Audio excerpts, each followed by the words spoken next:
মা তারা দর্শনে গিয়ে দেবের মূর্তির সঙ্গে ছবি তোলার শখ অনেকেরই। অনেকে তো মন্দিরের মধ্যে ভিডিও তুলেও আপলোড করেন। এতদিন তো এই নিয়ে মন্দির কর্তৃপক্ষের বিশেষ মাথা ব্যথা না থাকলেও এবার পুণ্যার্থীদের কিছু কাজ নিয়ে করা হয়েছে। তারা বদলাতে চলেছে তারাপীঠ মন্দিরের নিয়ম কানুন। আর নতুন যে নিয়ম তা যদি না মানা হয় তাহলে শাস্তির মুখে পড়তেই হবে। আর তাতে করে চাপের মুখে পড়েছে পান্ডারা। কেননা এতদিন লাইনে দাঁড়ানো থেকে শুরু করে জ্বালা সবকিছুতেই বেশি বেশি টাকা লাগতো। তবে এবার থেকে তারাপীঠে মা তারা দর্শন করতে গেলে বেশ কিছু নিয়ম মানতে হবে, আর তার অন্যতা হলেই বিপদ।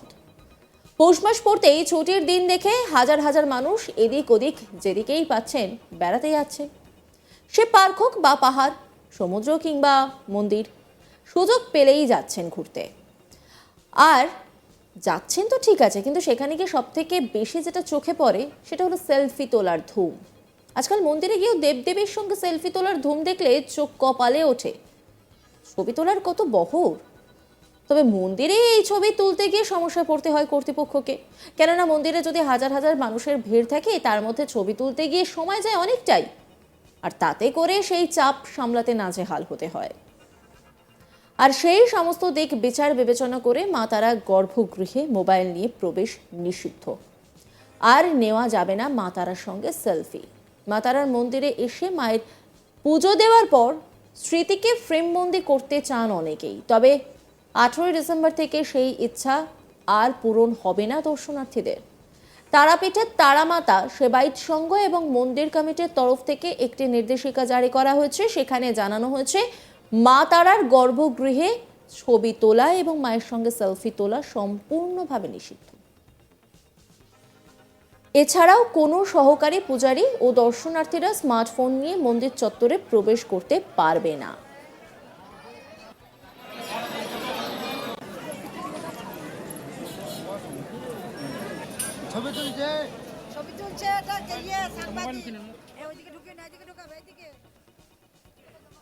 পৌষ মাসের প্রথম দিন থেকে নতুন নিয়ম চালু হয়ে গেল তারাপীঠের মা তারার মন্দিরে। কয়েকদিন আগে তারাপীঠ মন্দির কমিটির সভাপতি, সহসভাপতি ও সেবায়িতদের সঙ্গে প্রশাসনিক বৈঠক হয়েছিল। সেখানে জেলা শাসক মন্দিরে নিয়ে বিশেষ কিছু গুরুত্বপূর্ণ সিদ্ধান্ত নিয়েছিলেন। সেই নিয়ম পৌষ মাসের 1 তারিখ থেকে চালু হয়ে গেল। যেমন নির্দেশ দেওয়া হয়েছে যে নির্দিষ্ট সময় মন্দির খুলতে হবে, বন্ধ করতে হবে, নির্দিষ্ট সময় মায়ের মন্দিরে ভোগ নিবেদন করতে হবে, 2টি লাইন পুজোর জন্য রাখতে হবে, অতিরিক্ত লাইন করা যাবে না, তার মধ্যে জেনারেল লাইনকে 1 ঘন্টা আগে চালু করতে হবে, তারপর বিশেষ লাইন খোলা হবে। মন্দিরের গর্ভগৃহের ভেতরে গোলাপ জল, আলতা ইত্যাদি দেওয়া যাবে না।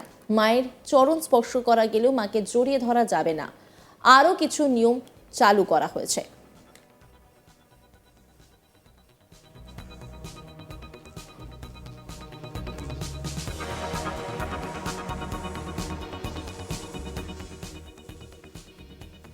মন্দির কমিটির সভাপতি তারাময় মুখোপাধ্যায় তিনি কি বলেছেন শোনাব আপনাদের। আমাদের মন্দিরের নিয়মাবলীগুলি আজকে যেগুলো আমরা সকাল থেকে যে নিয়মগুলো পালন করছি সেই নিয়মগুলো কিন্তু আমাদের আগে থেকেই ছিল, এবং সেই নিয়মগুলো যাতে আরও ভালোভাবে কার্যকারী হয় সেই বিষয়গুলোর উপর নজরদারিটা বাড়ানো হয়েছে। যেমন সঠিক সময় মন্দির খোলা, মায়ের ভোগ বিতরণ করা, আরতির সময়, যে সময়গুলো আমাদের নির্দেশিকায় ছিল সেগুলো যাতে যথাযথ পালন হয় তার জন্য আজ থেকে বিশেষ নজরদারি শুরু হয়েছে, এবং সেটা প্রশাসনের সাথে সহযোগিতা নিয়ে আমাদের এটা করা হচ্ছে। কী কী নিয়ম বলতে, যেমন মন্দিরে সকালবেলা মায়ের স্নান থেকে শুরু করে ভক্তদের জন্য গর্ভগৃহ দ্বার খুলে দেওয়া, ভোগের সময় বন্ধ করা, ভোগ বিতরণ থেকে শুরু করে মায়ের সন্ধ্যা আরতি, মায়ের সন, সবটা কিন্তু নিয়ম মেনেই হবে। কারণ তারাপীঠে হাজার হাজার মানুষের ভিড় হচ্ছে, সেই ভিড়ে যাতে কোনো বিশৃঙ্খলা না হয়, ভক্তদের যাতে কোনো অসুবিধা না হয়। কারণ আমাদের বিরুদ্ধে একটা অভিযোগ ছিল যে মানুষ দীর্ঘক্ষণ ধরে দাঁড়িয়ে থাকে, তাই পুজো পদ্ধতিতে কিছু পরিবর্তন করা হয়েছে। মানে লোকে গর্ভগৃহে ঢুকে মায়ের চরণ স্পর্শ সবই করতে পারবে, আর পুজোর যে অন্যান্য সামগ্রী থাকবে সেগুলো সেবায়িতরা মায়ের চরণে নিবেদন করবে। তাহলে স্বাভাবিকভাবে একটা লোকের ভক্তের দর্শন শুরু হবে। তাই স্বাভাবিকভাবে আমি প্রতিটি যে পুজোর লাইন আছে সেই লাইনগুলো চলতে থাকবে, তাই ভক্তদের অনেক সুবিধা হবে, এবং সেটা প্রতিটি ভক্ত বুঝতে পারছে সকাল থেকে যে তার ফল তারা পাচ্ছে। কারণ আমরা মন্দিরটাকে সেভাবেই নিয়ে যেতে চাই, কারণ ভক্তদের যাতে কোনো অসুবিধা না হয়, কারণ ভক্তদের জন্য আজকে এই তারাপীঠ, তাই তাদের অসুবিধার কথাগুলো চিন্তা করে আমরা মন্দির কমিটি, উপদেষ্টা কমিটি, আমাদের জেলা প্রশাসন, টিআরডিএ, আমরা সব যৌথভাবে মিটিং করেছি যে ভক্তদের কোনো অসুবিধা যেন না হয়, এবং সেই বিষয়গুলোকে মাথায় রেখে আজকের এই নিয়মগুলোকে আরও কার্যকারী করা হচ্ছে। হ্যাঁ, লাইন যেমন সাধারণ লাইন একটা আছে, একটা বিশেষ লাইন, সেখানে মনে করুন যে প্রোটোকলে যারা আসবে, সাংবাদিক থেকে শুরু করে মন্ত্রী থেকে শুরু করে, তাদের তো একটা ব্যবস্থা রাখতে হবে, তাই সেই হিসাবে দুটো লাইন রাখা হয়েছে। মোবাইল নিষিদ্ধ করা হয়েছে গর্ভগৃহে পুরোপুরি। হ্যাঁ, আমাদের মন্দিরের এই নিয়ে একটি রিপোর্ট তুলে ধরেছেন আমার কলিগ শান্তনু হাজরা, দেখাবো আপনাদের। মা তারা ভক্তদের জন্য এবার নয়া নির্দেশিকা নিয়মাবলী চালু করলো মা তারা কমিটির পুরোহিত, সেবায়েত এবং তারাপীঠ উন্নয়ন যে পর্ষদ রয়েছে সকলের বৈঠকে সিদ্ধান্ত হয়েছে এবার মা তারা গর্ভগৃহে কিন্তু মোবাইল নিয়ে প্রবেশ করা যাবে না।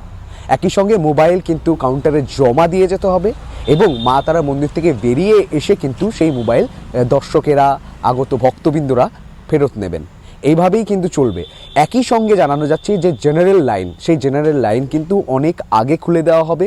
একই সঙ্গে যে মা তারা ভক্তদের জন্য যে ভিআইপি গেট বা ভিআইপি লাইন রয়েছে সেটি কিন্তু জেনারেল লাইন খুলে দেওয়ার 1 ঘন্টা পর কিন্তু খোলা হবে। রীতিমতো সাধারণ মানুষের কথা মাথায় রেখেই এই সিদ্ধান্ত পৌঁছেছে মা তারা কমিটির সেবায়েত এবং তারাপীঠ উন্নয়ন পর্ষদ যে কমিটি রয়েছে সকলে। এর আগেও বীরভূমের জেলা শাসকও বিভিন্ন কিন্তু নির্দেশিকা, নিয়মাবলী চালু করেছিল তারাপীঠের জন্য, তারা ভক্তদের জন্য। রীতিমতোই দেখা গিয়েছে, তবে অনেকেই এই মোবাইল নিয়ে প্রবেশ করতে না পেরে কিন্তু বেশ কিছু তারা ভক্তরা একটু ভারাক্রান্ত, কারণ এবার কিন্তু তারা মোবাইলে গর্ভগৃহে নিয়ে মা তারার সাথে যে সেলফি বা মা তারার ছবি নিজেদের ক্যামেরায় কিন্তু আর ক্যামেরা বন্দি করতে পারবে না। রীতিমতোই মা তারার ছবি কিন্তু বাইরে যে দোকানগুলি রয়েছে সেখান থেকে কিনে নিতে হবে এবং মন্দিরের চত্বরে কিন্তু সেলফি তুলতে পারবে, কিন্তু মা তারা গর্ভগৃহে মোবাইল নিয়ে নিষিদ্ধ করা হলো। এমনিতেই মোবাইল তাদের কাউন্টারে রাখতে হবে, কাউন্টার থেকে তারা ফেরত পেতে পারবে সমস্ত কিছু।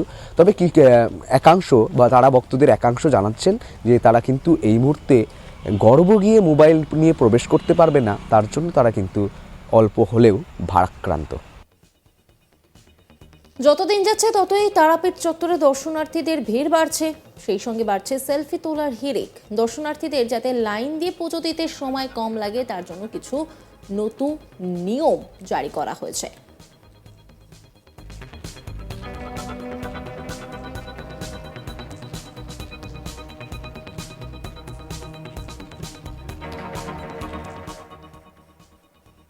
নজর রাখুন আজ তাক বাংলার ইউটিউব স্ট্রিমিংয়ে।